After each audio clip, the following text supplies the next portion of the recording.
Սիրելի վանաձորցիներ, 45 նոր ավտոբուսների ձեռքբերման ուղղությամբ ևս ամենօրյա աշխատանք է տարվում։ Այժմ նկարագրված են տեխնիկական պարամետրերը, թե ինչ ավտոբուսներ ենք ցանկանում ձեռք բերել և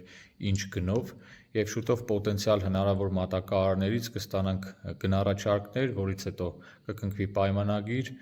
և դրանից հետո արդեն տեղի կունենա բուն ավտոբուսների մատակարարումը արտերկրից Հայաստանի Հանրապետություն և մասնավորապես մարզկենտրոն Վանաձոր։ Դրանք լինելու են համայնքային սեփականության ավտոբուսներ, ողջ հասույթը գեներացվելու է համայնքային բյուջեում, որից և վարորդները ստանալու են աշխատավարձ և իրականացվելու է ավտոբուսների տեխնիկական սպասարկում։ Կառավարությունը ևս աջակցություն է ցուցաբերելու այս ծրագրին, Վանաձորի համայնքապետարանին ազատելով մաքսատուրքից և ավելացված արժեքի հարկից։ Դա համայնքային բյուջեի համար կխնայի ևս մոտ 400-500 միլիոն դրամ, որը համայնքին հնարավորություն կտա այդ միջոցները ուղղել